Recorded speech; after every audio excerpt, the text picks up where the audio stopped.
ಎಲ್ಲರಿಗೂ ನಮಸ್ಕಾರ ಸ್ನೇಹಿತರೆ. 2025 ಫೆಬ್ರವರಿ 12 ಮಾಘ ಮಾಸ ಭಾರತ ಹುಣ್ಣಿಮೆ ನಂತರ 5 ರಾಶಿಯವರಿಗೆ ರಾಜಯೋಗ ಶುರುವಾಗಿದೆ. ಈ 5 ರಾಶಿಯವರು ಪ್ರತಿಯೊಂದು ಕ್ಷೇತ್ರದಲ್ಲೂ ಅಧಿಕ ಲಾಭವನ್ನ ಪಡೆಯುತ್ತಾರೆ. ತಮ್ಮ ಜೀವನದಲ್ಲಿ ಎಲ್ಲ ರೀತಿಯ ಸಮಸ್ಯೆಗಳಿಂದ ಮುಕ್ತರಾಗುತ್ತಾರೆ. ಹಾಗಾದ್ರೆ ರಾಜಯೋಗ ಇರುವ ರಾಶಿಗಳು ಯಾವುವು? ಯಾವ ಕ್ಷೇತ್ರದಲ್ಲಿ ಅದೃಷ್ಟ ಹೊಂದಿದ್ದಾರೆ? ಯಾವ ಕ್ಷೇತ್ರದಲ್ಲಿ ಅವರು ಮುಟ್ಟಿದ್ದೆಲ್ಲ ಚಿನ್ನವಾಗಲಿದೆ? ಜೊತೆಗೆ ಹುಣ್ಣಿಮೆಯ ದಿನ ಯಾವೆಲ್ಲ ಪರಿಹಾರಗಳನ್ನ ಮಾಡಿದ್ರೆ ಸಂಪೂರ್ಣ ಅದೃಷ್ಟ ನಿಮ್ಮದಾಗುತ್ತದೆ ಎನ್ನುವ ಬಗ್ಗೆ ಕೂಡ ನೋಡೋಣ ಬನ್ನಿ. ವಿಶೇಷವಾದ ಈ ಮಾಘ ಮಾಸದ ಹುಣ್ಣಿಮೆ ದಿನ 3 ನಿಂಬೆ ಹಣ್ಣಿನಿಂದ ಮಾಡುವ ಈ ಚಿಕ್ಕ ಪರಿಹಾರದಿಂದ ಹಣ ವೃದ್ಧಿಯಾಗುತ್ತೆ, ಆರೋಗ್ಯ ವೃದ್ಧಿಯಾಗುತ್ತೆ, ಮನೆಗೆ ಬಂದಿರುವಂತಹ ಕೆಟ್ಟ ದೃಷ್ಟಿ ದೋಷಗಳು, ಮಾಟಮಂತ್ರಗಳು ನಿವಾರಣೆಯಾಗುತ್ತೆ, ಅದೃಷ್ಟ ಕೂಡಿ ಬರುತ್ತೆ. ಒಟ್ಟಾರೆಯಾಗಿ ನಿಂಬೆ ಹಣ್ಣಿನಿಂದ ಈ ಒಂದು ಪರಿಹಾರವನ್ನ ನೀವು ಈ ದಿನ ಮಾಡಿದ್ರೆ ಖಂಡಿತ ಸ್ನೇಹಿತರೆ ನಿಮ್ಮ ಸಮಸ್ಯೆಗಳೆಲ್ಲ ಸಂಪೂರ್ಣವಾಗಿ ನಿವಾರಣೆಯಾಗುತ್ತೆ. ಏನ್ ಮಾಡಬೇಕು ಅಂತ ನೋಡೋಣ ಬನ್ನಿ.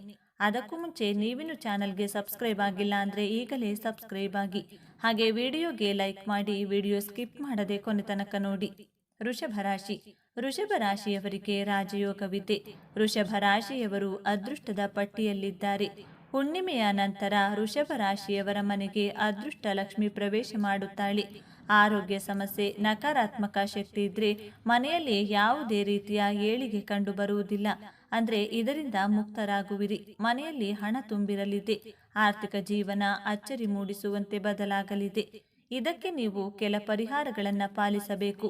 ಆ ಸರಳ ಪರಿಹಾರಗಳನ್ನ ಕೊನೆಯಲ್ಲಿ ನೀಡಲಾಗಿದೆ. ಅದನ್ನ ಅನುಸರಿಸಿ ನಿಮ್ಮ ಮನೆ ಬಾಗಿಲಿಗೆ ಬಂದು ನಿಂತಿರುವ ಲಕ್ಷ್ಮೀ ದೇವಿಯನ್ನ ಮನೆಗೆ ಆಹ್ವಾನಿಸಿ. ಸಿಂಹರಾಶಿ. ಸಿಂಹರಾಶಿಯವರಿಗೆ ರಾಜಯೋಗ ಆರಂಭವಾಗಿದೆ. ವಾಹನ ಮತ್ತು ಮನೆ ಖರೀದಿ, ಉದ್ಯೋಗ ಆರಂಭಿಸುವ ಕನಸು ನನಸಾಗಲಿದೆ. ಸಿಂಹರಾಶಿಯವರು ಎಲ್ಲ ಕ್ಷೇತ್ರದಲ್ಲಿ ಅಭಿವೃದ್ಧಿಯನ್ನ ಕಾಣುವಿರಿ. ಹುಣ್ಣಿಮೆಯ ನಂತರ ನಿಮ್ಮ ಜೀವನವೇ ಬದಲಾಗಲಿದೆ. ಮನೆ ಖರೀದಿಯ ನಿಮ್ಮ ಕನಸು ನನಸಾಗಲಿದೆ. ಹೊಸ ಉದ್ಯೋಗ ಆರಂಭಿಸಬೇಕು ಅಂದುಕೊಂಡಿದ್ದಲ್ಲಿ ಈ ಸಮಯ ಉತ್ತಮವಾಗಿದೆ. ಸಿಂಹರಾಶಿಯವರು ಮುಟ್ಟಿದ್ದೆಲ್ಲವೂ ಚಿನ್ನವಾಗಲಿದೆ. ಆದರೆ ಇದಕ್ಕಾಗಿ ಕೆಲ ಪರಿಹಾರಗಳನ್ನು ನೀಡಲಾಗಿದೆ. ಅದನ್ನು ಅನುಸರಿಸಿ ನಿಮ್ಮ ಜೀವನದಲ್ಲಿ ಹೊಸ ಬೆಳಕು ಮೂಡುತ್ತದೆ. ಕನ್ಯಾ ರಾಶಿ. ಕನ್ಯಾ ರಾಶಿಯವರು ರಾಜಯೋಗದ ಪಟ್ಟಿಯಲ್ಲಿದ್ದಾರೆ. ಕನ್ಯಾ ರಾಶಿಯವರು ಉದ್ಯೋಗ ಸಮಸ್ಯೆಯಿಂದ ಬಳಲುತ್ತಿದ್ರೆ, ಮದುವೆ ವಿಚಾರದಲ್ಲಿ ಸೋಲಾಗುತ್ತಿದ್ರೆ ಈ ಸಮಸ್ಯೆ ದೂರವಾಗಲಿದೆ. ಹುಣ್ಣಿಮೆಯ ನಂತರ ಕನ್ಯಾ ರಾಶಿಯವರ ಮೇಲೆ ಲಕ್ಷ್ಮೀ ದೇವಿಯ ಆಶೀರ್ವಾದ ಸಿಗಲಿದೆ. ಹುಣ್ಣಿಮೆಯ ನಂತರ ನೀವು ಸಮಸ್ಯೆಗಳಿಂದ ಮುಕ್ತರಾಗುವಿರಿ. ಕೆಲ ಕಾರ್ಯಗಳನ್ನು ಹುಣ್ಣಿಮೆಯೆಂದು ನಿರ್ವಹಿಸಿದ್ರೆ ಕನ್ಯಾ ರಾಶಿಯವರಿಗೆ ಎಂದೂ ಕೂಡ ಹಣದ ಸಮಸ್ಯೆ ಎದುರಾಗುವುದಿಲ್ಲ. ಕನ್ಯಾ ರಾಶಿಯವರು ನಿರ್ವಹಿಸಬೇಕಾದ ಕ್ರಮಗಳನ್ನು ನೀಡಲಾಗಿದೆ. ಮಕರ ರಾಶಿ. ಮಕರ ರಾಶಿಯವರಿಗೂ ರಾಜಯೋಗವಿದೆ. ಹುಣ್ಣಿಮೆಯ ನಂತರ ಅದೃಷ್ಟ ಲಕ್ಷ್ಮಿ ಒಲಿಯುತ್ತಾಳೆ. ಮನೆಯಲ್ಲಿ ಹಣದ ಸಮಸ್ಯೆ ಇದ್ರೆ, ನಾನಾ ಸಮಸ್ಯೆಗಳಿಂದ ನೀವು ಬಳಲುತ್ತಿದ್ರೆ ಎಲ್ಲ ಸಮಸ್ಯೆಗಳು ದೂರವಾಗುತ್ತವೆ. ಅದೃಷ್ಟದ ಪಟ್ಟಿಯಲ್ಲಿ ಮಕರ ರಾಶಿಯವರಿರುವುದರಿಂದ ಲಕ್ಷ್ಮೀ ದೇವಿ ಎಲ್ಲ ರೀತಿಯ ಸಮಸ್ಯೆಗಳನ್ನು ದೂರ ಮಾಡುತ್ತಾಳೆ. ಜೀವನದಲ್ಲಿ ಎಲ್ಲ ರೀತಿಯ ಸಮಸ್ಯೆಗಳನ್ನು ಬಗೆಹರಿಸುತ್ತಾಳೆ. ಆದರೆ ಹುಣ್ಣಿಮೆಯೆಂದು ನೀವು ಕೆಲ ಪರಿಹಾರಗಳನ್ನು ಮಾಡುವುದರಿಂದ ಜೀವನದುದ್ದಕ್ಕೂ ಸಮಸ್ಯೆಗಳು ನಿಮಗೆ ಎದುರಾಗುವುದಿಲ್ಲ. ಆ ಪರಿಹಾರಗಳನ್ನು ಕೊನೆಯಲ್ಲಿ ನೀಡಲಾಗಿದೆ. ಅದನ್ನು ತಪ್ಪದೆ ಅನುಸರಿಸಿ. ಕುಂಭರಾಶಿ. ಕುಂಭರಾಶಿಯವರು ಹುಣ್ಣಿಮೆಯ ನಂತರ ಹಣದ ಕ್ಷೇತ್ರದಲ್ಲಿ ಅಧಿಕ ಲಾಭ ಗಳಿಸುತ್ತಾರೆ. ಹಣದ ಸಮಸ್ಯೆ ದೂರವಾಗುತ್ತದೆ. ಸಾಲದ ಸುಳಿಯಲ್ಲಿದ್ರೆ, ಹಣದ ನಷ್ಟವಿದ್ರೆ ಇನ್ಮುಂದೆ ಚಿಂತಿಸುವ ಅಗತ್ಯವಿಲ್ಲ. ಕುಂಭರಾಶಿಯವರಿಗೆ ಲಕ್ಷ್ಮೀ ದೇವಿ ಒಲಿಯಲಿದ್ದಾಳೆ. ಈ ಹುಣ್ಣಿಮೆಯ ದಿನ ಕೆಲವು ಕ್ರಮಗಳನ್ನು ಅನುಸರಿಸಿದ್ದೇ ಆದಲ್ಲಿ ಲಕ್ಷ್ಮೀ ದೇವಿ ಒಲಿಯುವುದರಲ್ಲಿ ಅನುಮಾನವೇ ಇಲ್ಲ. ಲಕ್ಷ್ಮೀ ದೇವಿ ನಿಮ್ಮ ಮನೆಯನ್ನ ಪ್ರವೇಶ ಮಾಡುತ್ತಾಳೆ. ಹೀಗೆ ಕುಂಭರಾಶಿಯವರಿಗೆ ರಾಜಯೋಗ ಆರಂಭವಾಗಿದೆ. 2025 ಫೆಬ್ರವರಿ 12ನೇ ತಾರೀಕು ಮಾಘ ಮಾಸ ಹುಣ್ಣಿಮೆ ಬಂದಿದೆ. ಬಹಳ ವಿಶೇಷವಾದ ಹುಣ್ಣಿಮೆ ಇದಾಗಿದ್ದು ಶಿವನಿಗೆ ಬಲು ಇಷ್ಟವಾದಂತಹ ಈ ದಿನ ಈ ವಿಧಿವಿಧಾನವನ್ನ ಪಾಲಿಸುತ್ತಾ ಈ 3 ವಿಶೇಷ ಕೆಲಸವನ್ನ ಮಾಡಿದ್ರೆ ನಿಮಗೆ ಪ್ರಸ್ತುತ ಇರುವಂತಹ ಮಾನಸಿಕ ವೇದನೆ, ಹಣದ ಸಂಕಷ್ಟ, ಆರೋಗ್ಯದ ಸಮಸ್ಯೆ, ಉದ್ಯೋಗದ ಕಷ್ಟಗಳು, ಶತ್ರುಗಳಿಂದ ಆಗುವಂತಹ ದೊಡ್ಡ ದೊಡ್ಡ ತೊಂದರೆಗಳು ದೂರವಾಗಿ ಅನೇಕ ರೀತಿಯ ಶುಭ ಫಲಗಳು ಪ್ರಾಪ್ತಿಯಾಗುತ್ತೆ. ಮಹಾಶಿವನ ಅನುಗ್ರಹದ ಜೊತೆಗೆ ಪಿತೃದೇವತೆಗಳ ಸಂಪೂರ್ಣ ಕೃಪೆ ಉಂಟಾಗಿ ದೊಡ್ಡ ಮಟ್ಟದ ಯಶಸ್ಸನ್ನು ನೀವು ಕಾಣಬಹುದು.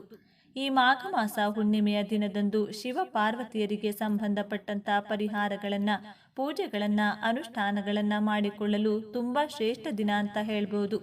ಈ ಮಾಘ ಮಾಸ ಭಾರತ ಹುಣ್ಣಿಮೆ ಬಗ್ಗೆ ಶಿವಪುರಾಣದಲ್ಲಿ ಅದ್ಭುತವಾಗಿ ತಿಳಿಸಿದ್ದಾರೆ. ಈ ದಿನ ಶಿವಲಿಂಗದ ಮೇಲೆ ಅರ್ಚಕರು ಬಿಲ್ವ ಪತ್ರೆಯನ್ನ ಇಟ್ಟಾಗ ಅದರ ಮೇಲೆ ಒಂದು ಕಪ್ಪು ಇರುವ ಆಕಸ್ಮಿಕವಾಗಿ ಬಿದ್ದು ಎಲ್ಲಿಗೆ ಹೋಗಬೇಕು ಎಂದು ತಿಳಿಯದೆ ಶಿವಲಿಂಗದ ಮೇಲೆ ಸುತ್ತಿ ತನಗೆ ತಿಳಿಯದೆ ಪ್ರದಕ್ಷಿಣೆಯನ್ನ ಹಾಕಿತ್ತಂತೆ. ಈ ಫಲವಾಗಿ ಮರುಜನ್ಮದಲ್ಲಿ ಕಾಶಿ ರಾಜ್ಯಕ್ಕೆ ರಾಜನಾಗಿ ಜನಿಸಿ ಆ ಇರುವೆ ಸಕಲ ಐಶ್ವರ್ಯವನ್ನ ಪಡೆದಂತೆ. ಆದ್ದರಿಂದ ಈ ದಿನ ಪ್ರತಿಯೊಬ್ಬರೂ ಕೂಡ ನಿಮ್ಮ ಮನೆಗೆ ಸಮೀಪದಲ್ಲಿ ಇರುವಂತಹ ಶಿವ ದೇವಾಲಯಕ್ಕೆ ತೆರಳಿ ತಪ್ಪದೆ ಶಿವನಿಗೆ ಪ್ರದಕ್ಷಿಣೆಯನ್ನ ಹಾಕಬೇಕು. ಈ ದಿನ ಶಿವನಿಗೆ ಪೂಜೆಯನ್ನ ಮಾಡುವುದರ ಜೊತೆಗೆ ಮಹಾಶಕ್ತಿ ಸ್ವರೂಪಿಣಿಯಾದಂತಹ ಪಾರ್ವತಿ ದೇವಿ ಅಂದ್ರೆ ದುರ್ಗಾದೇವಿಯ ಪೂಜೆಯನ್ನ ಮರೆಯದೆ ಮಾಡಿದ್ರೆ ಸರ್ವ ಶತ್ರುಗಳ ಬಾಧೆ ಕಳೆದು ಸರ್ವ ಕಾರ್ಯದಲ್ಲೂ ಯಶಸ್ಸು, ಹಣದ ಸಮಸ್ಯೆಗಳು ದೂರವಾಗುತ್ತೆ. ಸರ್ವ ಕಾರ್ಯದಲ್ಲೂ ಯಶಸ್ಸು ಉಂಟಾಗಿ ಹಣದ ಸಮಸ್ಯೆಗಳು ದೂರವಾಗುತ್ತಾ ಹೋಗುತ್ತೆ. ಈ ದಿನ ಏನ್ ಮಾಡಬೇಕು ಅಂದ್ರೆ ಮನೆಗೆ ಸಮೀಪದಲ್ಲಿ ಇರ್ತಕ್ಕಂತಹ ದುರ್ಗಾ ಪರಮೇಶ್ವರಿ ಆಲಯ, ಚಾಮುಂಡೇಶ್ವರಿ ಆಲಯ, ಚೌಡೇಶ್ವರಿ ಅಥವಾ ರಾಮದೇವತೆಯ ಆಲಯ ಎಲ್ಲಾದರೂ ಸರಿ ದುರ್ಗೆಗೆ ಸಂಬಂಧಪಟ್ಟಂತಹ ಆಲಯಕ್ಕೆ ತೆರಳಿ ನಿಂಬೆಹಣ್ಣಿನ ದೀಪವನ್ನ ಹಚ್ಚಿ ನಿಂಬೆಹಣ್ಣಿನ ಮಾಲೆಯನ್ನ ಅರ್ಪಿಸಿ 3 ನಿಂಬೆಹಣ್ಣನ್ನ ದೇವಿಯ ಪಾದದಲ್ಲಿ ಇಟ್ಟು ಮನೆಗೆ ತನ್ನಿ. ಒಂದನ್ನ ಮನೆಗೆ ದೃಷ್ಟಿ ತೆಗೆದು ಒಡೆದು ಹಾಕಿ, ಮತ್ತೊಂದು ನಿಂಬೆಹಣ್ಣನ್ನ ಪಾನಕ್ಕೆ ಮಾಡಿ ಮನೆಯ ಮಂದಿಯೆಲ್ಲ ಸೇವಿಸಿ, ಉಳಿದ ಮತ್ತೊಂದು ನಿಂಬೆಹಣ್ಣನ್ನ ಸಾಧ್ಯವಾದ್ರೆ ಮನೆಯ ಹೊಸ್ತಿಲಿಗೆ ಕಟ್ ಮಾಡಿ ಹೊಸ್ತಿಲ 2 ಭಾಗದಲ್ಲಿಡಿ. ಇಲ್ಲಿ ಮನೆಯ ಹೊರಭಾಗ ಬಾಗಿಲಿಗೆ ಕಟ್ಟಿ. ಈ ಒಂದು ಕೆಲಸವನ್ನ ಮಾಡುವುದರಿಂದ ಸಕಲ ಶತ್ರು ಬಾಧೆಗಳು, ಮನೆಯಲ್ಲಿ ಕಲಹಗಳು, ಮನೆಯ ಯಜಮಾನನಿಗೆ ಆಗಾಗ ಉಂಟಾಗುವಂತಹ ಅನಾರೋಗ್ಯಗಳು, ಕಾರ್ಯ ನಷ್ಟಗಳು ಕಡಿಮೆಯಾಗಿ ಎಲ್ಲಾ ವಿಧದಲ್ಲೂ ಒಳಿತಾಗ್ತಾ ಹೋಗುತ್ತೆ. ಹಾಗೆಯೇ ಗ್ರಾಮ ದೇವತೆಗೆ ದುರ್ಗಾ ಮಾತೆಗೆ ಮೊಸರನ್ನವನ್ನ ನೈವೇದ್ಯವಾಗಿ ಮಾಡಿಸಿ 4 ಜನರಿಗೆ ಹಂಚಿ. ಇದರಿಂದ ಮನಃಶಾಂತಿ ಹಾಗೂ ಮನೆಯ ಸದಸ್ಯರ ಆರೋಗ್ಯ ವೃದ್ಧಿಯಾಗ್ತಾ ಹೋಗುತ್ತೆ. ಇನ್ನು ಮಹಾಶಿವನಿಗೆ ಈ ದಿನ ಸಂಧಿವರ್ಧನ ಪುಷ್ಪ, ಬಿಳಿ ಎಕ್ಕದ ಪುಷ್ಪ ಅಥವಾ ಬಿಲ್ವ ದಳವನ್ನ ತಪ್ಪದೆ ಅರ್ಪಿಸಿ ಓಂ ನಮಃ ಶಿವಾಯ ಎಂದು ಸಾಧ್ಯವಾದಷ್ಟು ಬಾರಿ ಹೇಳಿಕೊಳ್ಳಿ. ಯಾರಿಗೆ ಕುಜದೋಷ ಇದೆ, ಮದುವೆ ಭಾಗ್ಯ ಕೂಡಿ ಬರ್ತಿಲ್ಲ, ವಯಸ್ಸು ದಾಟಿದರೂ ಹುಡುಗ ಅಥವಾ ಹುಡುಗಿ ಸೆಟ್ ಆಗ್ತಿಲ್ಲ ಅಂದ್ರೆ ಎತ್ತುಗಳಿಗೆ ಮರೆಯದೆ ಬೆಲ್ಲದಿಂದ ಮಾಡಿದಂತಹ ಸಿಹಿಯನ್ನ ತಿನ್ನಿಸಿ ಅಥವಾ ಬೆಲ್ಲದ ಚೂರನ್ನ ಮೇವಿನ ಜೊತೆಗೆ ತಿನ್ನಿಸಿದರೂ ಕೂಡ ಶಿವಾನುಗ್ರಹದಿಂದ ಕಂಕಣ ಭಾಗ್ಯ ಕೂಡಿ ಬರುತ್ತೆ. ಕುಜದೋಷಗಳು ದೂರವಾಗುತ್ತೆ, ಜಾತಕ ದೋಷಗಳು ನಶಿಸಿ ಹೋಗುತ್ತೆ.